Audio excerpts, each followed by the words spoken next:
There is a place, not here or there, but somewhere in between. There is a space in the thin air that really can't be seen. If you listen and observe, you may be surprised. Some may call it Camelot or even paradise. Some may say you cross a bridge, others through a door. But all I know about this place is that I call it Evermore. Evermore.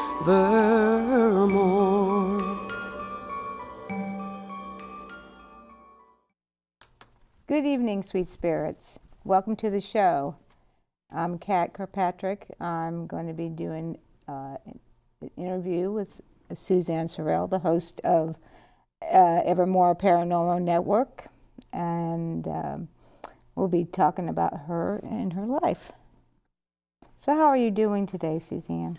Oh, I'm doing fine. Thank you, Kat, for being the host tonight and putting me in the hot seat. Yeah. So what you're going to ask me questions that I always ask my guests. So what do we got on? So where were you born? Well, Kat, I was born in Arlington, Virginia, specifically at Arlington Hospital. Okay. Well, where did you live? Where you grew up?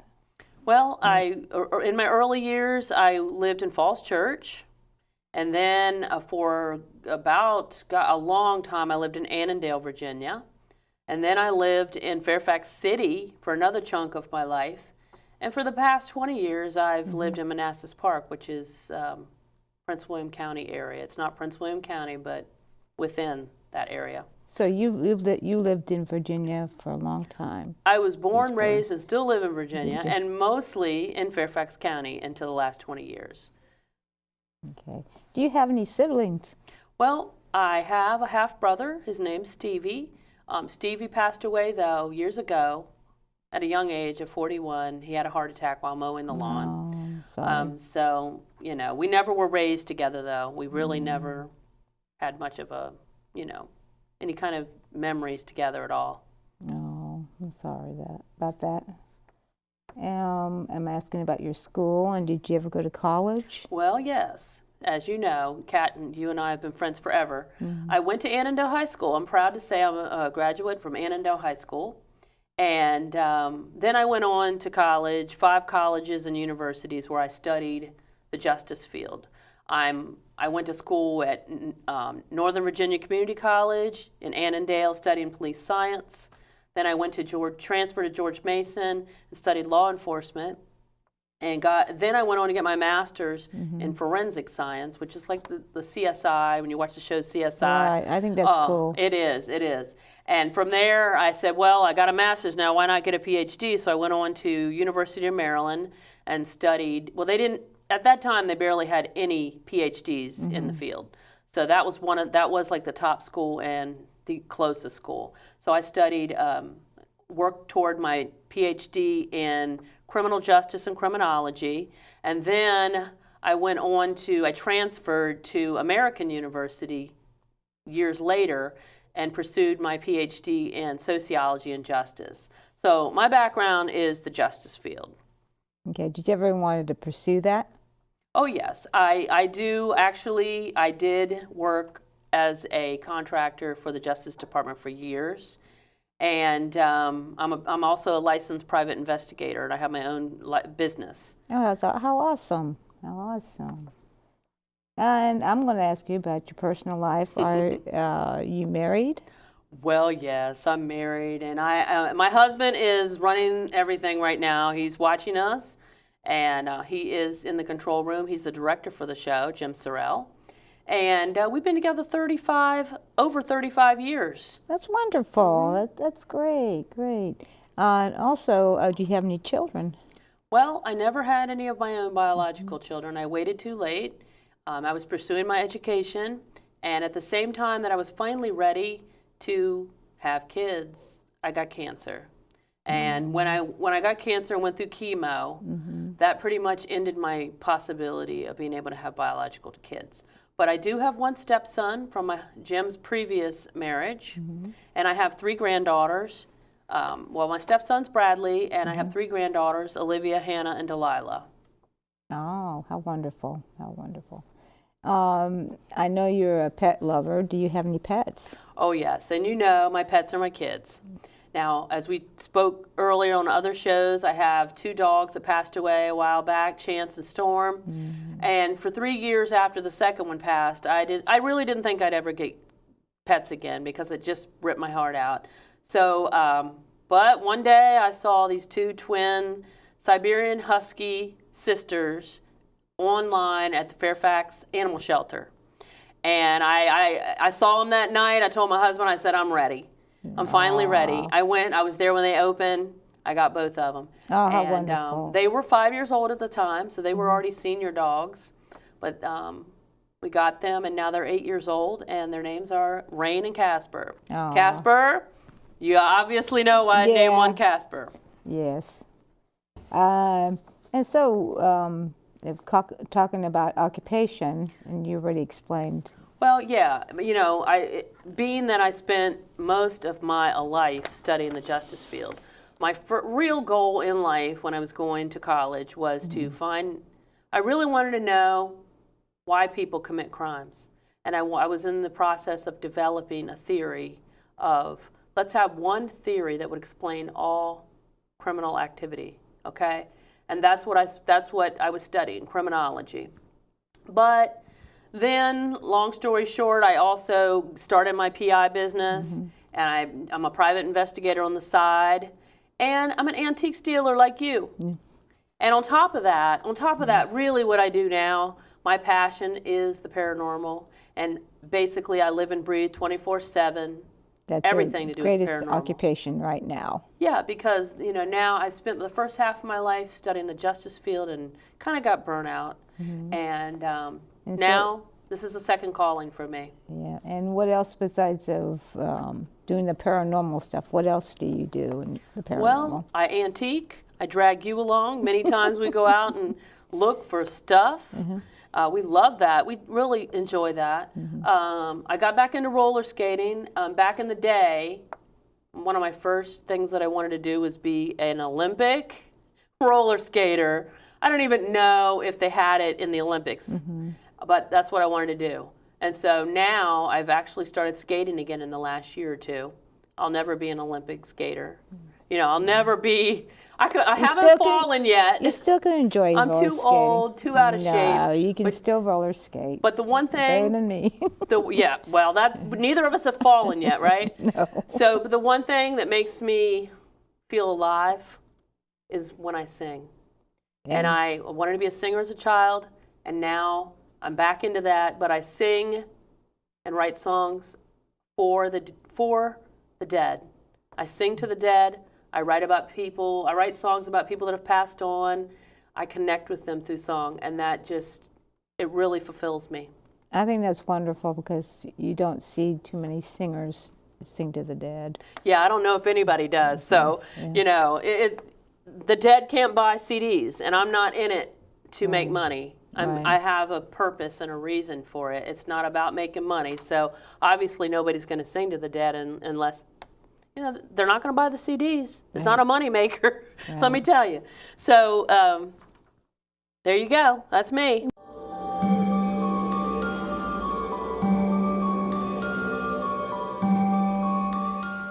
My journey skating for the gold taught me a lot, but my journey with breast cancer has been one of my greatest teachers. Every woman's breast cancer is unique. Be Wiser educates and empowers women to take control of their breast cancer treatment plan and help navigate their own path beyond 5 years. Talk to your doctor about information and tests to personalize a treatment plan that fits your needs. I did. Be informed, be wiser, support survivors like us. We're returning here, and we're going to find out more about Suzanne's ghost hunting. Yeah. So what's the name of your team? Well, let's see. We both are wearing Evermore shirts. So yeah, it's Evermore Paranormal.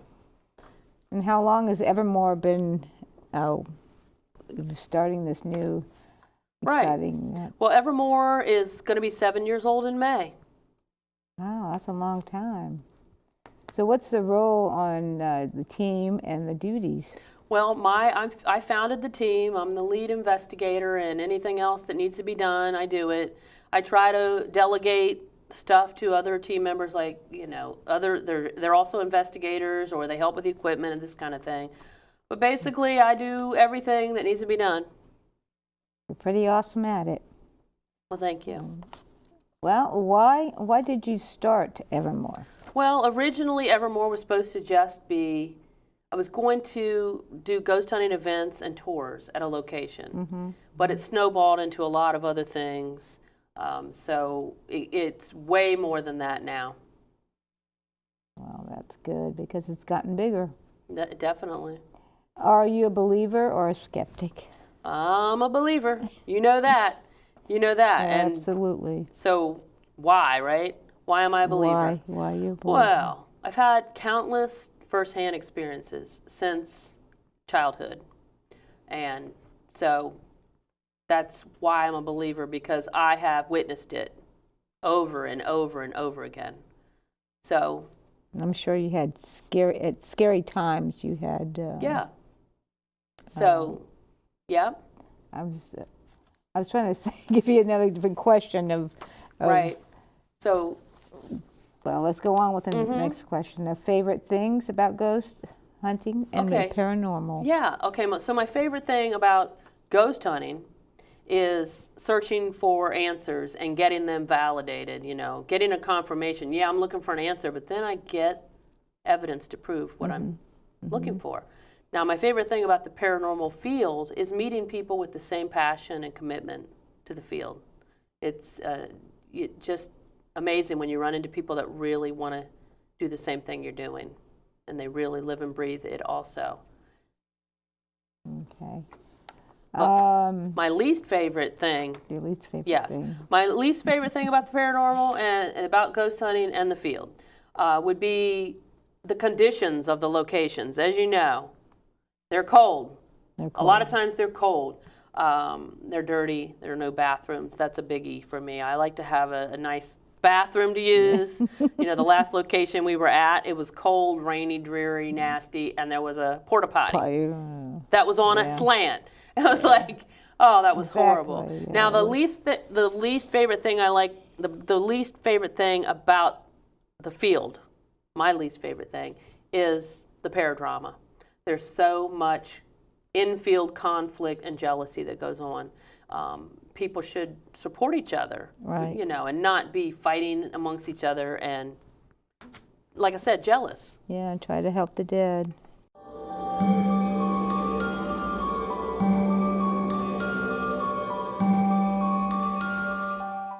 Losing weight's a lot harder than gaining it, but with every step, I lower my risk for type 2 diabetes and heart disease, and that makes every step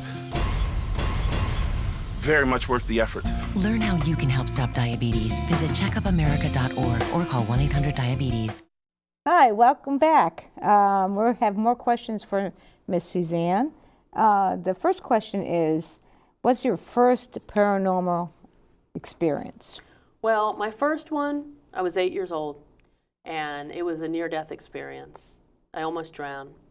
And basically, I told the whole story on a previous episode called Early Paranormal Experiences. Basically, my mom and dad divorced. My mom got a place, an apartment, and she was working all the time. I wanted to go swimming, but I couldn't swim. So she put me in a class at the YMCA, and I took the class, but I failed it. But I tried to convince my mom, I can swim. So, excuse me. I said, I can swim, come down to the pool, I'll show you. So I'm 8 years old, I jump into the 4 foot, which was not that much higher than me. I kind of drifted into the 5 foot. I was only about a foot or two away from the side. I could reach the side. But when I jumped in, I totally forgot everything. I just went just kind of panic attack, I guess, and totally just didn't even think what I needed to do besides just I'm drowning, and I'm going up and down, off the bottom of the pool. My mom's standing there. Now, my mom couldn't jump in because she couldn't swim either. She was very heavy. And so at the time, if she had jumped in, they would have needed to save 2 people. Right. So she's yelling for the lifeguard. Finally, the lifeguard jumps in the pool, dives in, comes and saves me. And but during that time, when I was going under, I was seeing a movie, a black and white movie, a reel-to-reel movie. Like when we were in school, in elementary school, they used to show these reel-to-reels. Right. And each frame was a frame of my life. Of course, I'm only 8. There wasn't much to show. What I was seeing was scenes of my, like, hugging my mom, hugging my dad, hugging my pet, hugging my cat, hugging my grandma, that kind of thing. Now I look back and think I was saying goodbye, probably. It was weird. But that was all in black and white.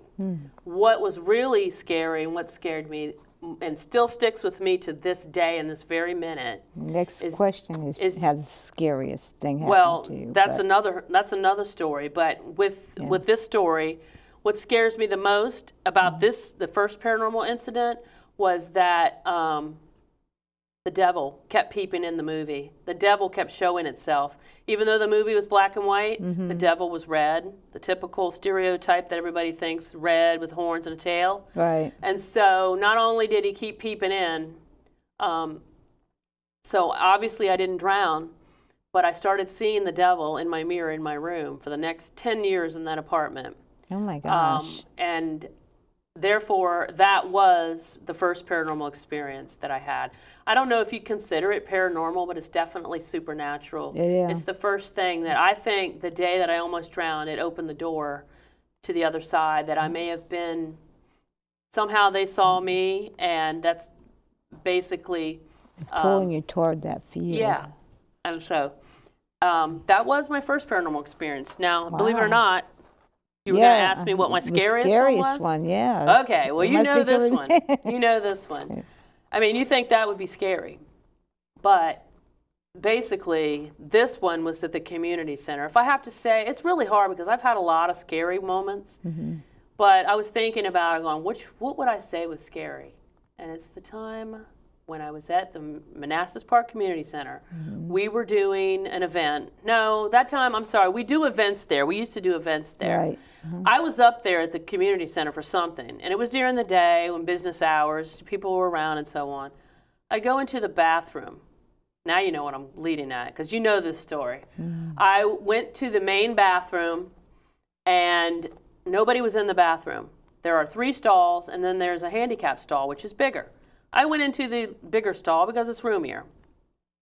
I'm in there doing my business, and I'm in there, and I start hearing movement and stuff in the stall next to me. But nobody was in there but me. I'm sitting on the toilet. I got to be honest with you, sitting on the toilet. And let's see. Okay, so I'm in the stall here, the other stall's over to my right. I feel something pull on my sleeve. So I look over, and I see a thick black hand pulling the hand under the stall, as if somebody was in the stall next to me. Ugh, I'm getting chills. Something was in the stall next to me. It had reached up under the stall, pulled my shirt, and I caught it as it was pulling its hand back. Now, what? Oh, you better believe that scared me. I'm sorry, my nose is running because it's so cold in here. It is cold in here. So, if you think that wasn't the end of the story, but basically, when I looked over, I saw this hand. It was black. It was thick. It wasn't human looking. It had like very long, like fingers and like nails on it. Like just this like creature. Yeah. Yeah, and it wasn't human. I mean, you couldn't see through. It was a very thick black mist. Now you got to remember, I'm there during the day. The lights are on. There are people in the building, but I'm in that place alone. Well, after I saw that, you better believe I got up off the toilet as fast as I could. I pulled up my pants. I would blame you. I know. Gosh. I pulled up my pants. I know this is kind of embarrassing to talk about the toilet story, but the bathroom story. But you got to realize this was really scary because you're like in a vulnerable position sitting on the toilet. Oh yeah, he caught And you so at a bad time. I hop there. up, pull the pants up, and grab my purse. But I had to look to see if anybody was in there because I was like, what? I had to see. I didn't know what was going to be there when I opened that door. I pushed the door open because I'm a paranormal investigator. I'm not just going to walk away. I want to make sure what just happened. I pushed the door open thinking, what am I going to see? Nothing was there. Nobody was there. Nothing was there. To this day, I refuse to go in that bathroom alone. I know when you're there, I go, Kat, will you go in there with me? Yes. Don't leave me. I'm just so scared of that place. I will literally, I'm one of those people that have to go use the restroom all the time. I'm drinking my Diet Coke all the time. I have to use the restroom all the time.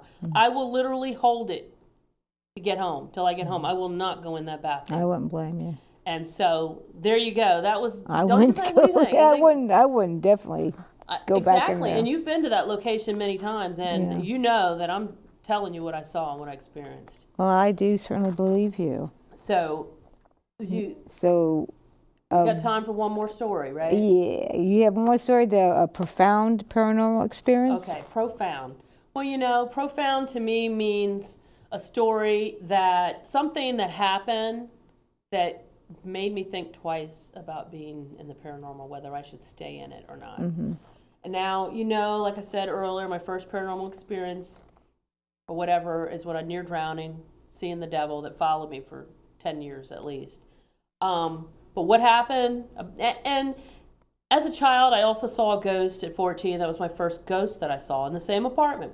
But this incident happened only 2 years ago. It was August of 2016. I was going out to do some errands for the day. It was 10 a.m. during the day. Nice, beautiful day. And I had parked my car on the street. SUV. I drive an SUV. I parked my SUV on the street, and so I had to open the garage door. I walked down. I got in the car. It was kind of desolate. Nobody was home because it was during the week, 10 o'clock. So I get in the car and I look up to push the button to shut the garage, and a full body apparition of a teenage boy was walking out of my garage. It took like 3 steps, like 1, 2, maybe 2.5 steps. He looked like a teenage boy. He had dark brown hair, a white shirt, and tan like khaki pants. No face. Wow. An oval white face, but no face. Wow. It was very clear as day during the daytime. You could somewhat see through it. You knew that it was not human. But my first thought, being alone during the day and somebody that studied the justice field forever and wanted to be a cop and a PI, first thing I'm thinking is, oh God, where's he at? What is it? It's a real person. I wasn't thinking ghost at first. Right. So I'm going, I see it, and it disappears. I take a gas. I'm kind of looking like, what did I just see? I'm thinking I saw a reflection of somebody. Just as I caught my breath, I hear knock, knock, knock on the window, like I'm sitting in my driver's seat, hear knock, knock, knock, like a cop does when they pull you over. They're trained not to come up in front and stand back here, and they knock, knock, knock. Yeah. I turned around, about to have a heart attack, thinking whatever I just saw, I'm still not thinking it's a ghost. I'm thinking it's somebody that's going to attack me, rob me, whatever. I'm alone on the street during the day. Nobody's around. This thing there was nothing there. I turned around. Nobody was there. So now I made sure, lock that door. Make sure to lock that door. It wanted me to know that I just saw it, and it came and knocked on the door, on the window. I looked around. I locked the door, but then I looked around to make sure what I had just experienced was not, a reflection of somebody. There was nobody around. Nobody. About a year, I think it was the following August, I'm out of the car working on something for our yard sale we had. And I'm bent over the seat getting something, and I hear knock, knock, knock on the window again. around the same time, but just a year later. Wow. I turned around going, hi. I thought my husband came out to say, hey, what are you doing? What are you up to? He wasn't there. I looked around, nobody around. I went in to make sure it wasn't, it wasn't my husband. Basically, this thing was still there a year later, and it knocked on the window. It gets a thrill out of. So why is this profound? Because when things happen like that, I really thought for a minute, I'm too close to this. I'm too deep into the paranormal. Yes, I do want answers, but when you get that close and you get something, it's not going to you don't know if it's going to be a negative thing. I don't know if this thing is negative. Right. I just know that it is aware of me. Right. And it's haunting me.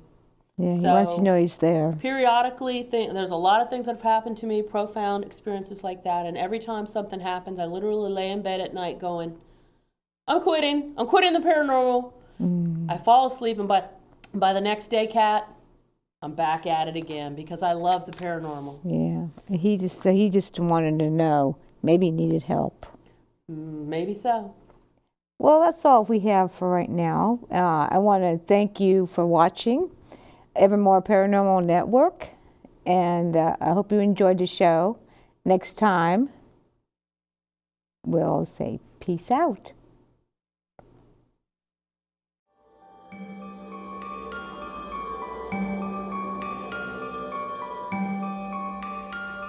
So in the end, what have I said?